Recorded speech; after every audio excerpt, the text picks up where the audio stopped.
On a January morning in 1652, a Greek-born servant named Pasqua Rosé opened a small shed in St. Michael's Alley off Cornhill in the city of London and began selling cups of a dark, bitter, very hot drink for a penny.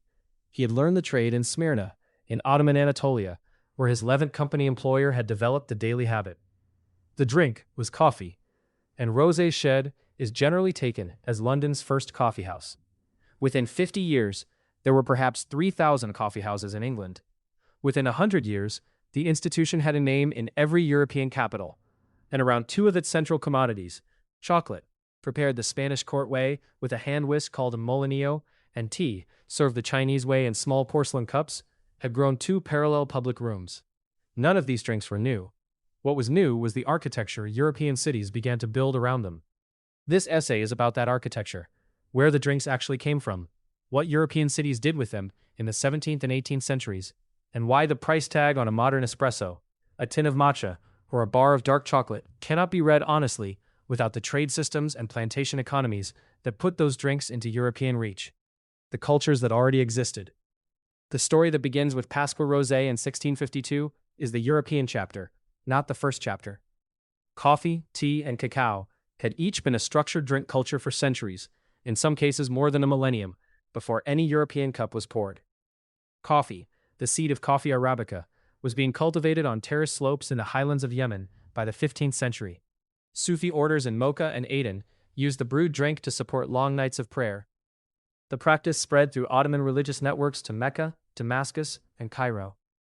The world's first coffee houses, Kahvekhane, opened in Mecca in the 1510s, then in Cairo, then in Istanbul, where the first documented house dates to 1554, almost exactly a century before Pasqua Rosé.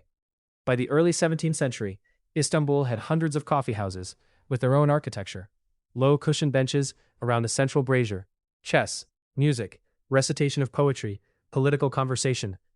Religious authorities periodically tried to close them on the grounds that they competed with the mosque for men's attention.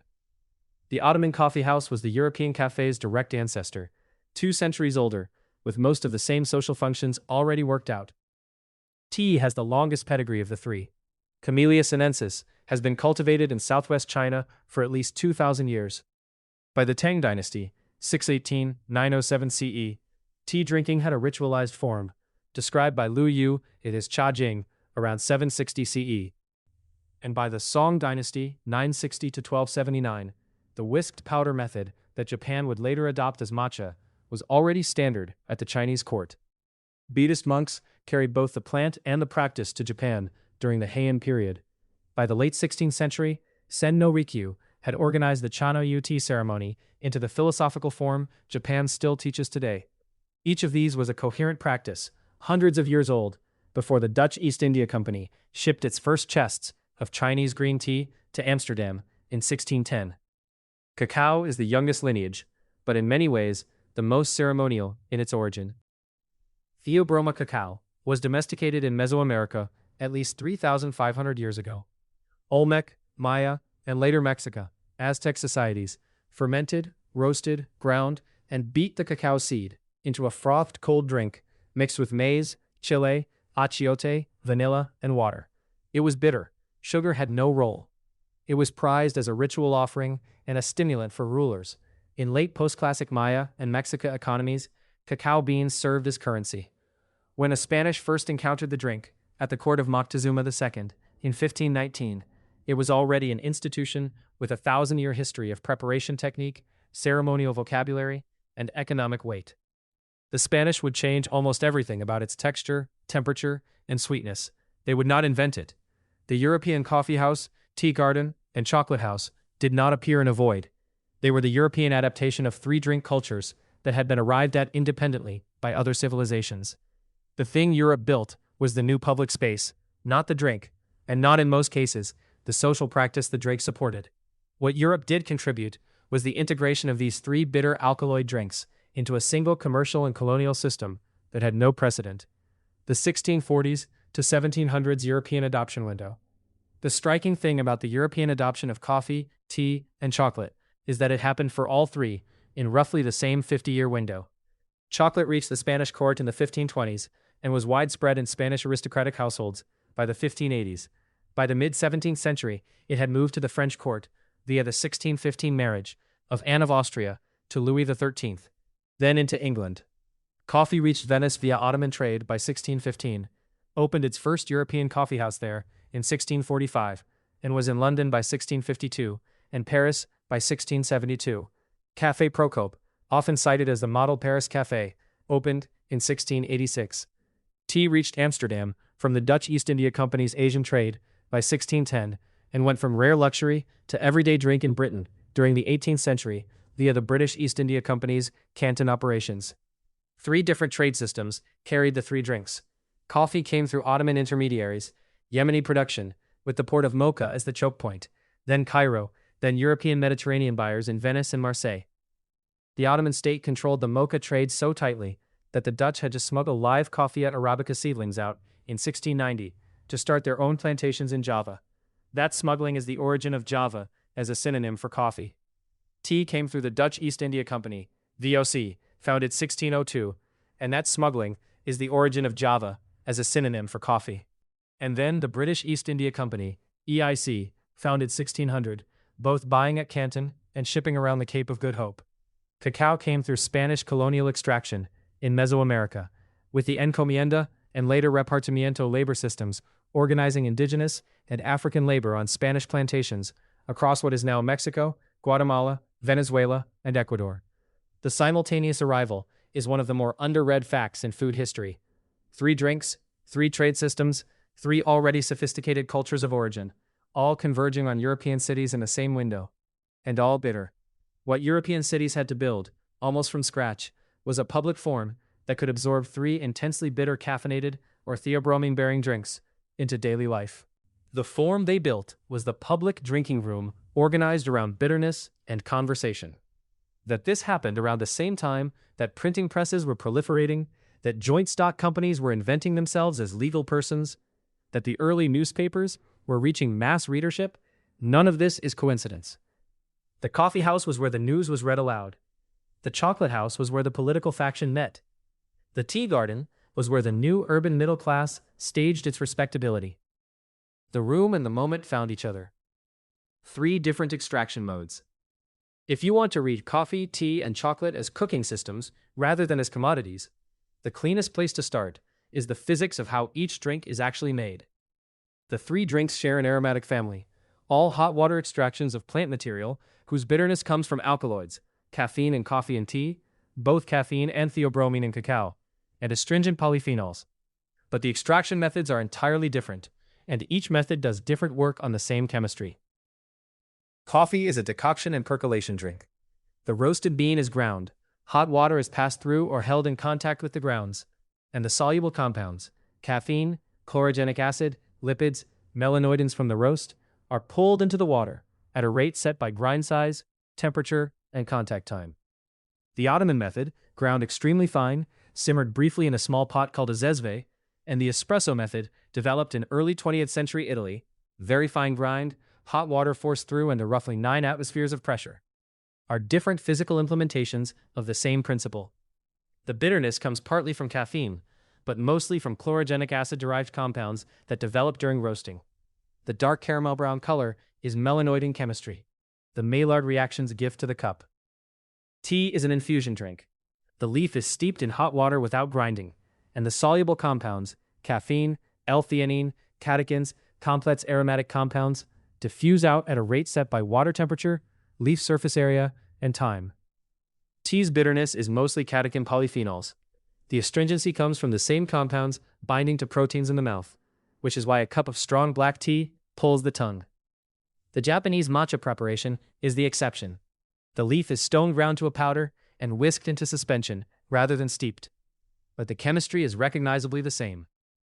Chocolate prepared in the early modern European way is a whisking suspension drink. The cacao seed is fermented, roasted, ground at temperature so that the cocoa butter melts and the paste flows, and then beaten into hot water or through the 17th century increasingly into hot milk, adapted from a Mesoamerican original. The drink is not actually a solution. It is a hot emulsion of cocoa butter, suspended solids, sugar in the European form, and water held together by lecithin naturally present in the cacao. The bitterness here is theobromine and a smaller dose of caffeine, plus the cacao's own polyphenols. About 50% of dry cacao mass is cocoa butter, and the fat is what makes the cup feel dense rather than thin. 3 extraction modes, 3 bitter alkaloid profiles, 3 textures in the mouth. European palates had never been educated by 3 such drinks at once. Wine and beer were the prior drinks of the European day. Both fermented, both sweet-leaning, both built on alcohol rather than alkaloids. Hot bitter drinks were not a default category. The chemistry of bitterness, what it does to the tongue, why it pairs the way it does with sugar, why the same caffeine molecule reads differently in 3 different solvents and textures, is the kind of palate education the Atlas of Cooking Systems treats as its own subject in Chapter 1 on flavor and seasoning. What the 17th century put on European tables was, in physical terms, a coordinated lesson in bitter chemistry that the rest of European cooking spent the next 200 years catching up to. The new public spaces, a drink that takes 30 seconds to prepare and 10 minutes to consume, creates one kind of social space. A drink that requires a charcoal brazier, a particular pot, a quarter hour of attention, and the suspension of regular activity creates another. The European coffee houses, tea gardens, and chocolate houses of the late 17th and early 18th centuries each took the practical shape of their drink, and each developed a different kind of public function. The coffee house in London, Paris, and Vienna was, before anything else, a newsroom. A penny bought a cup and a seat. Newspapers and pamphlets were laid out on tables.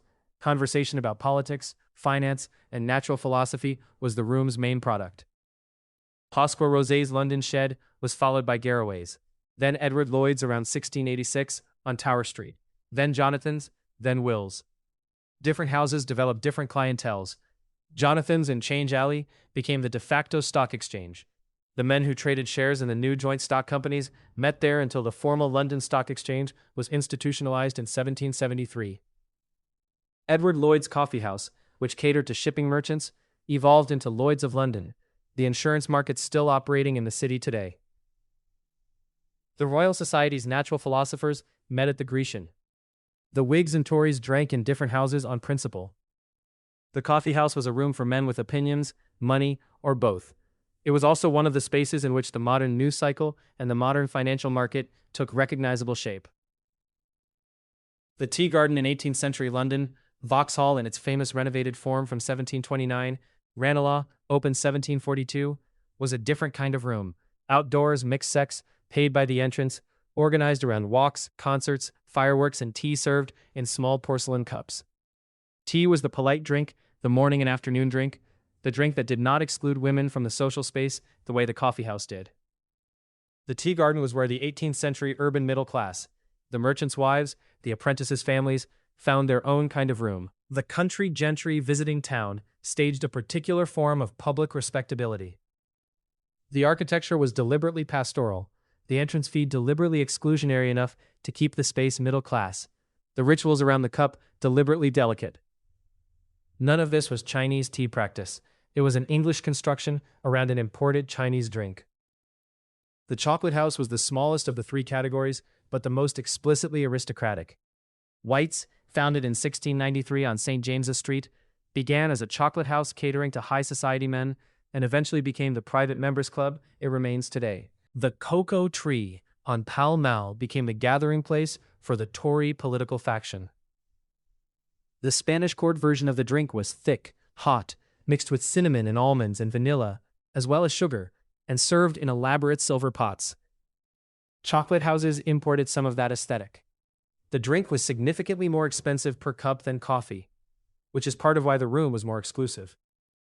Each drink summoned a different room. Each room reproduced the social position of the drink. None of these public forums was modeled on the originating culture's practice. The London coffee house owed more to the Ottoman cave khane than to anything specifically European. But it added the printed newspaper, the joint stock company meeting, and the political pamphlet. The English tea garden was the polite sociability inverse of the Japanese chanoyu. The same drink, an entirely different choreography. The chocolate house took the Mexica court drink, sweetened it, served it in silver, and used it to mark European aristocratic membership. The room was always a European construction on top of a non-European drink. and the Rhone was where the social work of the 17th and 18th centuries happened. The bond with sugar. None of the three drinks was originally drunk sweet. Ottoman coffee was traditionally taken bitter, or with cardamom. Chinese tea was taken bitter or with savory accompaniments. Mesoamerican cacao was taken bitter, sometimes with chile or maize. What changed in Europe, and what made these three drinks spreadable across class lines rather than confined to courts and merchants, was the pairing with sugar. Sugar before about 1500 had been a Mediterranean luxury, the kind of thing kept in monastery cupboards and weighed out in grains. After 1500, sugar was the engine of the Atlantic plantation economy. Portuguese sugar plantations on Madeira from 1419, then São Tomé from the 1490s, then Brazil from the 1530s, then the English and French Caribbean from the mid-17th century, drove the price of sugar in European markets steadily down across the 17th and 18th centuries. By 1750, sugar was no longer a court product. By 1850, it was a working-class staple. The sweetening of coffee, tea, and chocolate is the practical hinge on which their European mass adoption turned. A bitter alkaloid drink is a learned taste. A bitter alkaloid drink with 2 spoonfuls of cane sugar dissolved into it is not. It is immediately palatable to a person who has never tasted it before. Sugar made coffee and tea cheap tasting in the literal sense, tasty enough to demand, easily, repeatedly, by people across the income distribution. The British working-class cup of strong tea with milk and sugar, which became the national fuel of the industrial 19th century, is the mature form of this pairing. The 18th century French aristocrat's cup of sweetened hot chocolate is the elite form. The same chemistry, sugar dissolving bitterness into a calorie and stimulant drink, is doing the work in both. What that pairing rests on is the labor system that made sugar cheap. The Atlantic plantation economy that drove down sugar prices was inseparable from the transatlantic trade in enslaved Africans. Roughly 12.5 million Africans were forcibly transported across the Atlantic between the early 16th and the mid-19th centuries. The cup of sweet tea on a London table in 1780, and the cup of sweet coffee on a Parisian table the same evening, and the cup of hot chocolate on a Madrid breakfast tray the next morning, was, in commercial terms, a product whose affordability was set by the cheapness of enslaved labor in places the consumer would never see. The full version of that history is in Sugar and Slavery, the sweet tooth with a cost most people have forgotten, and it is the essential paired reading for this article. The bitter drink story cannot be told honestly without it. This is the part of the European cafe's history that most cafe romanticization leaves out. The coffee house on Cornhill, the chocolate house on St. James's, the tea garden at Vauxhall, they were rooms that worked economically because the bitterness in the cup was bridged by a sugar produced on islands whose plantation labor system was forced. The room is not erased by naming this. The room becomes legible. The colonial trade architecture, 3 drinks, 3 colonial systems. The architectures were different in detail, and naming each accurately matters. Coffee until about 1700 was an Ottoman Yemeni monopoly. The highlands above the port of Mocha grew almost all the coffee that reached Europe, and the Ottoman state and its Yemeni clients controlled the export. In 1690, the Dutch East India Company smuggled live seedlings out of Yemen and planted them on Java, breaking the monopoly and opening colonial coffee cultivation in the East Indies. The French followed with plantations on Bourbon, now Reunion, and Saint-Domingue, now Haiti. The Portuguese with Brazilian plantations from the 1720s that would eventually become the world's largest. The Caribbean and Brazilian coffee plantations used the same labor architecture as the sugar plantations, enslaved African labor, and the cup price in Europe collapsed across the 18th century. By 1800, coffee was reaching working-class households across European cities.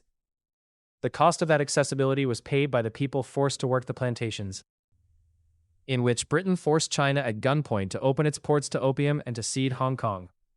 The 18th and 19th century British cup of sweet tea was in trade terms the downstream product of opium smuggling, naval warfare, and forced concessions. The same period saw the British begin tea cultivation in Assam from the 1830s and Ceylon from the 1860s, using indentured South Indian Tamil labor on conditions historians have generally classified as a form of unfree labor. Cacao was carried by Spanish colonial extraction in Mesoamerica from the 1520s.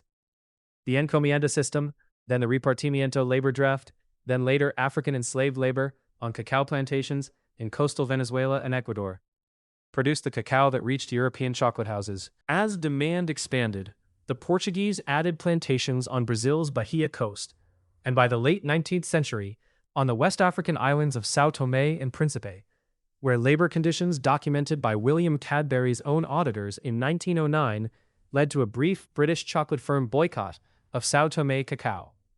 Modern West African cacao cultivation, Côte d'Ivoire and Ghana, now produce more than 60% of the world's cacao, descends from that late 19th century Portuguese expansion, with 20th century French and British colonial overlay. Documented child labor and forced labor in modern Ivorian and Ghanaian cacao supply chains is the unresolved tale of that history. The structure of the question is not historical. This is the part of the cooking system reading that most cafe histories skip. The parallel three-track colonial architecture that put coffee, tea, and chocolate within reach of European cities. The architecture was real, the violence was specific, and naming it is not optional. The older spice trade precedent, the way pepper, cinnamon, and clove built the Portuguese, Dutch, and British East India trade systems before coffee and tea did, is documented in Pepper and Empire. The coffee-tea-chocolate trade is, structurally, the second generation of that same system, applied to a different category of commodity. Bitter as class marker, sugar as bridge. By the second half of the 18th century, all three drinks had crossed into general European consumption, but each carried a class signature. The signature was not in the drink itself.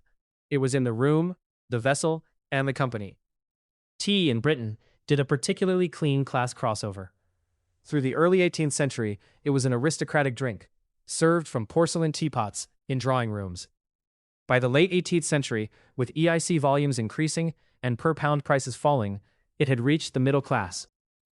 By the mid-19th century, with the consolidation of the working-class urban diet around tea with sugar, it had reached the factory worker's table.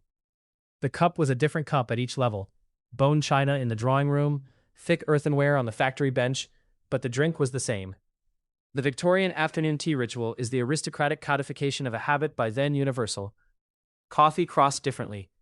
Espresso, developed in northern Italy in the early 20th century, accelerated coffee into a 30-second drink, which made it possible to sell to working-class commuters on the way to a shift. Northern European filter coffee, brewed slowly and consumed over an hour, settled into a different kind of room. Same bean, different speed of consumption, different social form. Chocolate never quite made the class crossover that coffee and tea did, in part because cacao required more processing and more sugar to make palatable, and in part because the European chocolate trade did not commoditize as fully as coffee and tea until the 19th century technical innovations. Conrad van Houten's defatting press, 1828. J.S. Fry's first molded chocolate bar, 1847. Daniel Peters' milk chocolate, 1875.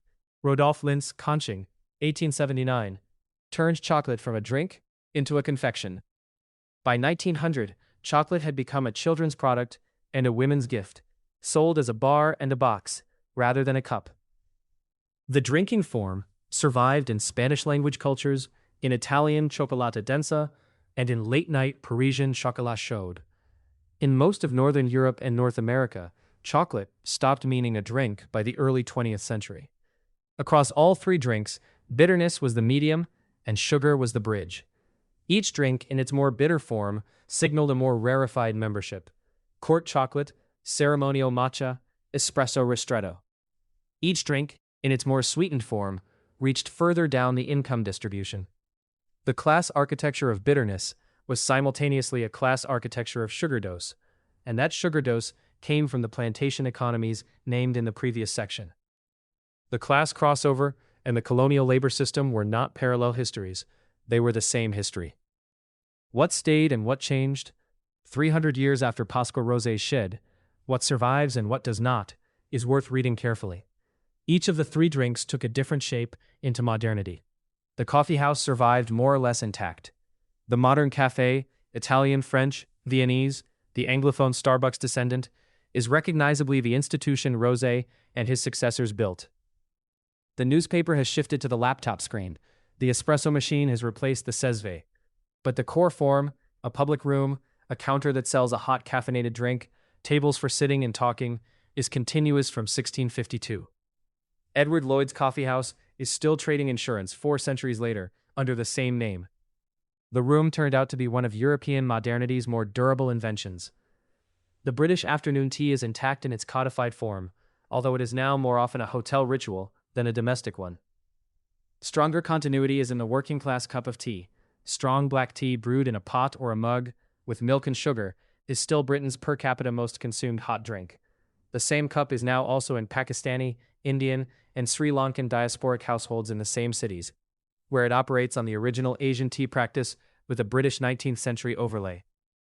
Drinking chocolate is the one form that mostly disappeared from Northern European and North American daily life.